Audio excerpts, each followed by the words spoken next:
Bismillah. Le voyageur, c'était un vieillard à l'aspect vénérable, qui, dès sa première jeunesse, avait été errant sur la face du globe.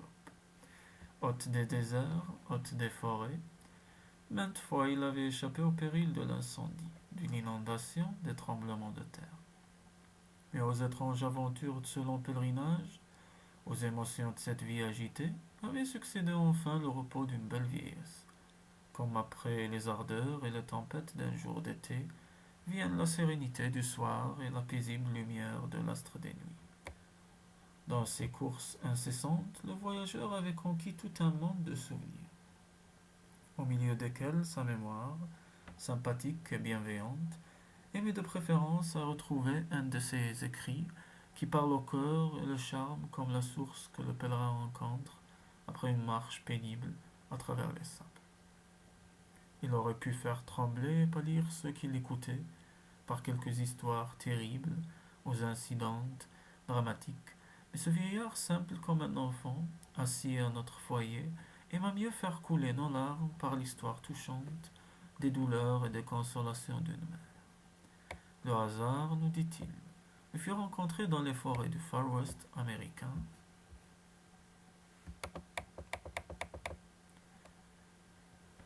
un homme avec lequel je contractai une chère et fidèle amitié. Souvent, parmi les vastes déserts, on trouve plutôt un ami que dans notre vieux monde. Le mien était un homme de noble race, qui, conduit par une humeur romanesque, avait fixé sa demeure sous la hutte du chasseur. Jeune, beau, doué des plus heureux dons, à la démarche libre et fière, au regard vif, à la physionomie pleine de loyauté, il s'appelait Claude d'Estrelles. Il avait choisi parmi les Indiennes une campagne qui embellit pour lui ses solitudes. C'était la fille d'un chasseur, comme lui, laissée orpheline dans la tribu de sa mère. Cette jeune fille l'avait rencontré mourant dans la prairie déserte. Elle avait relevé sa tête délirante pour l'appuyer sur son sein. Elle avait rafraîchi son front brûlant au contact de ses mains. Revenu à la conscience de lui-même, Claude d'Estrelles l'avait aperçu penché sur lui comme le bon génie de la solitude. Dans ses yeux noirs, il avait vu luire le premier regard de l'espérance. Ce regard où le sourire brille, à travers une larme, double expression de la joie et de la crainte, cette apparition avait fait naître en lui le premier sentiment de sa passion pour celle dont la pitié secourable l'arrachait à la mort. Il avait déjà prononcé tout bas le serment de lui consacrer le reste de sa vie, si ses soins parvenaient à la prolonger. Aussi, avant que l'été se fût écoulé, le noble Claude d'Estrelles avait pris pour femme l'indienne Lena. Par une des soirées empourprées de l'automne américain, quand les forêts sont dans toute leur magnificence, au milieu de la riche variété du feuillage, je vis pour la première fois la jeune femme de mon ami. Nous nous rencontrâmes dans une clairière où de longues perspectives de feuillage aux teintes variées allaient se perdre dans le ciel. Et tandis que nous regardions une obscure arcade de verdure, s'illuminaient soudain des rayons du couchant. Des bosquets d'orangers semblaient lutter d'éclat avec les nuages, çà et là. Le feuillage de certains arbres, d'un rouge écarlate, prenait des teintes plus foncées dans leur couleur d'ambre. Une pluie d'or tombait sur d'autres arbres, toujours verts. La cascade rejaillissait en riches pierreries, et le lac étincelait comme un grand rubis sur le sein verdoyant de la forêt. Toute cette splendeur du désert avait le calme d'un songe. On entendait le frôlement même d'une feuille qui tombait, tant la forêt entière restait silencieuse. La figure de Lana se détachait flexible, élancée, sur ce fond lumineux. Claude avait bien raison de demander si, de toutes les dames qui foulent les somptueuses salles des cours, une seule pouvait rivaliser avec cette fille de la forêt. Portant pour toute couronne ces riches bandeaux de jais, aux reflets ondoyants, l'œil de Lena était aussi doux que celui du fond. Son teint d'un brun clair ressemblait aux dernières teintes rougeâtres du soleil couchant sur le ciel envahi par le crépuscule. Que de longues et délicieuses soirées envahi, je passai près de Claude dans sa butte solitaire, à côté d'un bon feu de pin, tandis que la gracieuse Léna l'entourait de ses caresses, comme une vigne sauvage par de ses lianes le chêne de sa forêt natale. L'étrange magie de l'amour métamorphosait en palais cette retraite agreste. Nous interrompions nos causeries pour écouter le bruit des daims bondissant à travers le feuillage ou le son de la cascade lointaine. Helena, heureuse comme un enfant, nous prodiguait les richesses de son cœur, les fleurs du désert, les mélodieuses effusions d'une pensée naïve, la profonde poésie qu'avait développée dans son âme un long isolement. Claude souriait avec amour à sa chair enthousiaste. Il savourait le parfum de ces fleurs sauvages, sans songer à quelle rude épreuve le monde pourrait mettre un jour cette âme vierge et primitive. Il suffisait d'observer le regard de Léna pour sentir qu'elle était destinée à de grandes souffrances, car la fatale puissance d'aimer, hélas, semble n'être donnée par la Providence qu'aux élus de la douleur, qui sont aussi les élus de Dieu. Ce temps d'épreuve arriva enfin. 5 années de délices s'étaient écoulées pour Claude et Léna. J'irai alors loin de leur demeure, pour la seconde fois. Claude appuya sa tête fiévreuse sur ce sein fidèle, mais il ne la releva plus. Pour obéir aux volontés du mourant, Léna alla trouver le frère aîné de Claude d'Estrelles, avec ses 2 enfants, présent qui devait être bien accueilli d'une orgueilleuse famille privée d'héritier. Le frère prit les enfants, mais il n'eut que des regards dédaigneux pour la mère, dont le visage portait l'empreinte de la souffrance. Il lui ordonna durement de s'éloigner, si elle voulait que ces mêmes enfants oubliassent un jour la tâche de leur naissance, car l'union d'un blanc avec une indienne ne pouvait être plus légitime, à ses yeux, que celle d'un blanc avec une négresse. Cette union ne répugnait pas moins à l'orgueil du mauvais frère. Quoi, les abandonner? Abandonner le précieux legs de Claude? Non, rien ne saurait étouffer l'amour maternel. Cependant, d'un regard résigné, car le désespoir lui enseignait tout à coup la feinte, Léna demanda à rester quelques instants encore. La nuit venue, elle vola ses enfants et les cacha dans la forêt. Pendant 7 jours et 7 nuits, elle endura bien des souffrances, forcée d'aller chercher leur nourriture en secret. Mais un soir, elle trouva son nid vide. Les cris de la mère, redemandant ses enfants, ne purent fléchir la volonté de faire du frère de Claude. Mais pour n'en plus être importuné, il donna Léna au chef d'une tribu indienne qui, pour un peu d'or, se chargea de la tenir dans un humiliant esclavage. Car parmi les siens, le sang blanc de son père faisait sa honte, mais le cœur de la femme, de quelque nom qu'on la nomme, indienne ou anglaise, est toujours le même. Une mère comprit les douleurs de Léna et lui rendit la liberté. La pauvre indienne se mit alors à la recherche de ses enfants, à travers des régions sauvages et hérissées de périls. Parvenue dans l'état lointain de l'Union, où habitait le tyran de sa destinée, elle le priait de l'admettre au nombre de ses esclaves, et de lui laisser respirer au moins le même air que ses enfants bien-aimés. Comme elle se résignait à ne plus porter le nom de mère, il consentit d'abord à lui laisser prendre sa part du travail sur le sol arrosé des sueurs et des larmes des autres esclaves. Mais il savait si peu que c'est ce que le cœur d'une mère, qu'il crut le dompter par le travail, plus fort que la volonté du maître. L'instinct des enfants ne les trompait pas, pour effacer dans leur esprit jusqu'à la mémoire de leur mère. Il fit secrètement transporter Léna dans une plantation lointaine, sous le ciel brûlant et meurtrier de l'Afrique, horrible lieu, tout plein de misère et de larmes. Comment put-elle y vivre 20 années? Dieu, subhanahu wa ta'ala, seul le sait. Dieu, subhanahu, qui pour adoucir son cruel exil, lui a envoyé toutes les nuits un songe où elle renvoyait Claude et ses petits-enfants, car dans son cœur, il ne grandissait jamais. Oh, dans quelle amertume s'écoulèrent son printemps et son âge mûr, que le temps lui parut long et qu'il exerça sur elle de ravages. Ses cheveux noirs blanchirent, le feu de ses yeux s'éteignit dans les larmes, mais son opiniâtre et robuste espérance grandissait à mesure que les années détachaient les plus frêles rameaux de la tige. La fuite du temps ne pouvait rien contre son amour. L'absence ne faisait que le nourrir. Ses larmes même l'entouraient d'une espèce d'auréole. Les fatigues, les douleurs, la cruauté ne l'éprouvaient que pour montrer que cet amour ne pouvait périr. La vie de Lena se résumait dans une seule pensée, revoir ses enfants. Durant 20 années, elle lutta donc contre le désespoir, et le désespoir fut vaincu. Enfin, elle atteignit le rivage de l'Amérique. Le ciel mit dans le cœur d'un pauvre marin plus de générosité que dans celui d'un des puissants du monde.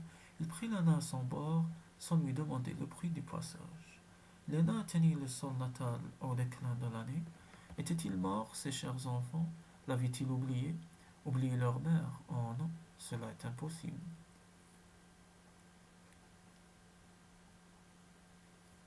Elle allait, demandant son chemin. L'ardeur du but la rendait forte. Des étrangers, insouciants, lui donnaient des nouvelles qui la faisaient tour à tour brûler et frissonner, lui disaient qu'au bout d'un certain nombre d'années, son cruel persécuteur était mort, qu'un autre frère de Claude d'Estrelles, également célibataire, avait voulu alors prendre chez lui les deux enfants, mais que le fils avait préféré, comme son père, la forêt sauvage, à une chaîne dorée, et qu'il était devenu habile chasseur. D'autres le disaient mort en bas âge. Quant à sa fille, elle était l'orgueil de l'opulente maison de son oncle, et partout on citait sa rare beauté. Léna n'a pas besoin d'en savoir davantage. Ce n'est donc pas en vain qu'elle sera revenue. Ses yeux se remplissent de larmes. L'un en moins de ses enfants vit encore. Bientôt Léna, debout devant une belle jeune femme, dans un splendide salon, admire les longues boucles de sa chevelure. Cependant, elle réprime à peine un soupir en pensant combien elle était folle de croire qu'un petit enfant accourait à sa rencontre sur le seuil de la porte, se laisserait couvrir de caresses et retrouverait son nid sur le sein de sa mère comme au jour d'autrefois. Ce n'en est pas moins avec un joyeux tressaillement d'orgueil qu'elle voyait sa fille si grande et si belle. Léna, c'est le nom de sa mère, et le sien, mais la jeune femme ne se retourne pas à ce nom, ni au son de cette voix. Pauvre mère, cette froide surprise, ce doute, quoi, si peu ému. Elle a pourtant les yeux de son père.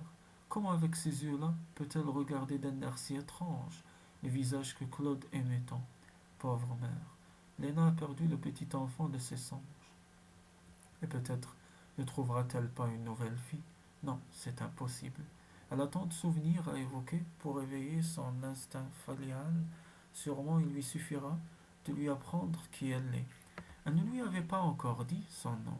Elle embrasse ses genoux et cherche à attendrir son orgueil en la pressant des plus touchantes questions de l'amour maternel. À chacune, elle s'arrête pour épier quelques émotions dans ce regard si froid. N'a-t-elle donc pas vu l'oublieuse jeune fille? Ces mêmes yeux la contemplaient lorsque, dans son enfance, elle trouvait à son réveil une femme penchée sur son berceau. Ces mêmes mains, n'ont-elles pas orné souvent sa tête enfantine d'une guirlande des fleurs de la forêt? Et cet air que son père aimait, combien de fois elle s'est endormie en écoutant? Une inspiration soudaine venait de faire jaillir cet air de la poitrine de Léna. Ce n'était qu'un chant pour faire dormir les enfants, mais elle voulait essayer de son influence. La douce et vieille mélodie réveillerait peut-être les sympathies assoupies de la nature. Imagination bizarre, en apparence, est née de la crédulité de l'amour. Cet air, oh, comme la voix de Léna tremblait en le chantant. On eût dit un long et douloureux soupir, le dernier adieu de l'espérance, à la joie et à l'amour. Ce ne pouvait être un air banal, que cette mélodie à laquelle Claude d'Estrelles lui-même avait adapté de naïves paroles. Ces paroles et cette mélodie, ce visage si rêveur et si doux, cet œil plein de tendresse, ces joues qui changeaient de couleur exerçaient un charme bien puissant. La main de Léna s'était posée avec amour sur la tête hautaine de sa fille, émue, et sa fille ne la repoussait pas. Oui, les souvenirs de son enfance semblaient à la fin se réveiller, mais silence, on n'entendait pas sur l'escalier. Ce sont les pas de l'homme que la fille de Léna aime, et qui, fière de son sang, ne voudrait jamais s'allier au sang indien. Il y a lutte entre l'orgueil de la jeune femme et le charme dont elle sent déjà l'influence. C'est son orgueil qui l'emporte. Enfin, et son orgueil l'égare jusqu'à lui faire dire à sa mère: nous ne devons jamais nous revoir. Après cet adieu cruel, elle offrit d'acheter le secret avec de l'or. La pauvre mère s'enfuit comme épouvantée durant 2 jours et 2 nuits. Elle poursuit sa route. Ses pieds brûlants ne s'arrêtent plus. On était à l'époque de la nativité du Sauveur. Les portes et les cœurs étaient ouverts partout. Les amis resserraient les liens de leur amitié et les ennemis se réconciliaient. Partout les lumières et les foyers étincelaient autour de Léna, mais son sentier n'en était pas moins glacé, triste emblème de sa destinée. Cependant, l'œil qui jamais ne se ferme et qui guide les oiseaux dans le ciel observait aussi ses pas. Léna tomba enfin de lassitude, dans la troisième nuit, sous un vieux chêne nu et dépouillé, ignorant où elle était, pour son imagination souffrante et malade. La neige semblait être la seule chose qui n'eût pas changé en ce monde, et ce fut sur la neige qu'elle posa sa tête pour mourir. Encore un peu plus loin, pauvre ami désolé, soutiens seulement tes pas qui chancellent jusqu'au premier coude du chemin. Mourir ici serait une trop dure destinée. Tu n'es plus qu'à une portée de flèche du bonheur. Écoute, quelle mélodie s'élève dans l'air glacé de la nuit. C'est un hymne de Noël, dont les doux sons parviennent sous le vieux chêne et excitent, dans l'élan, au milieu de l'isolement de la mort, le vague sentiment qu'un peu plus loin, quelqu'un pourra recevoir son dernier soupir. Peut-être son corps épuisé pourra recevoir son dernier soupir. Peut-être son corps épuisé fut-il un instant ranimé par la puissante et mystérieuse impulsion de celui qui l'avait conduit là. Ses pieds la traînèrent encore jusqu'à l'entrée d'un grand village écarté, à la porte d'une maison de prière. D'abord elle ne put voir, car l'éclat soudain des lumières avait glacé ses yeux appesantis. Elle ne put voir la foule composée de peaux rouges et de pâles visages s'agiter sous le souffle puissant d'un jeune et éloquent ministre de l'Évangile, comme les épis de blé sous le vent. À la fin, son oreille saisit ces paroles consolantes. Une mère même peut oublier, mais moi, je n'oublierai point, dit le Seigneur. Et la grande et poétique langue indienne sortant à flot harmonieux de la bouche du jeune prédicateur, tandis que son imagination essayait de peindre cet amour auquel le Sauveur divin, subhanahu, comparait celui qu'il éprouvait pour ses élus, le plus dévoué des amours terrestres, l'amour d'une mère. Il racontait une histoire gravée dans sa mémoire et si semblable à celle de Léna, que Léna ferma les yeux de peur de dissiper en le regardant un bienheureux songe, car tandis que son oreille savourait le son de cette voix, une folle espérance s'élevait ou s'abaissait avec elle dans son cœur. Et moi aussi j'avais une mère, dit-il, en finissant, plutôt ciel que je connusse sa destinée. J'ignore si elle vit à l'heure où je parle, mais ce que je sais bien, c'est que souffrant encore en cette vallée de larmes, ou en paix dans le ciel, elle n'a point oublié Claude d'Estrade. En entendant ce nom, Léna ne poussa aucun cri, mais sa tête s'affaissa un peu plus sur sa poitrine. Son existence fut un instant suspendue, et c'était une grâce de Dieu, subhanahu, car l'émotion l'eût tuée. Ni les paroles du ministre, ni les prières, ni les hymnes, ni le bruit des pas ne purent l'attirer de sa longue extase. Et quand elle reprit ses sens, elle se trouva appuyée sur le bras de son fils. Elle vit son grand œil noir fixé sur elle et rayonnant de tendresse. Elle était sous le charme de ce regard. Elle eût voulu toujours rester ainsi. Son cœur se trouvait sans force contre l'excès du bonheur.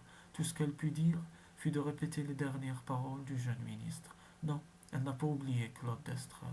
Alors ses mains tremblantes cherchèrent à écarter les cheveux du front de son fils pour mieux contempler son visage, tout en lui rappelant celui qui n'était plus. La vie du jeune homme, consacré à la nature et à Dieu, subhanahu, lui avait donné de vives perceptions. Son cœur était trop plein pour qu'il pût parler, mais il serrait sa mère dans ses bras en versant de délicieuses larmes. Les femmes sanglotaient à ce spectacle, et les hommes d'une écorce plus rude ne se sentaient pas moins attendris. Les Indiens même des forêts voisines pleuraient comme des enfants.